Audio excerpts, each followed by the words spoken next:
Kapag walang ulam, minsan itlog ang takbuhan. Mura na, masustansya pa. Pero ngayon nagtaas ang presyo nito. Kaya pa ba ng bulsa ng masa? Yan ang kwentong kalye ni JM Encinas. JM?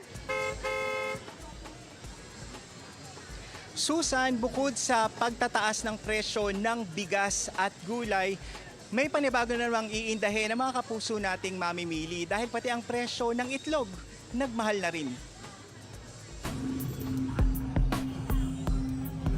Tuwing pumupunta si Lola Adelaida sa palengke, isang tray ng itlog ang kanyang binibili. Ang dating 6 pesos na medium size na itlog, ngayon ay 7 pesos na. Piso ang itinaas. Talaga ang taas. Kasi dati ito, mga 6 lang, 6.50 ang kuha ko eh. Ngayon eh, 7 na. Wala, magagawa. Mahal doon page. Kaya nagtataas ng mga supplier. Sa Pasig Public Market, pumapalo sa 6 pesos and 30 centavos ang presyo ng small size ng itlog at 9 pesos naman ang large size. At kada tray, 20 to 30 pesos na ang itinaas. Ayon sa Philippine Egg Board Association, ang pagtataas ng presyo ng itlog ay maaaring magtuloy-tuloy hanggang matapos ang taon.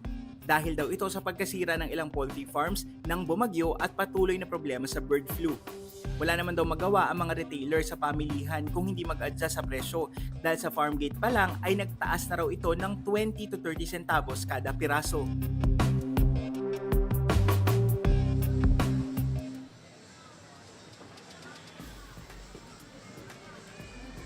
Live mula dito sa Pasig Public Market, ako si JM Encinas at yan ang kwentong kaling dapat alam mo.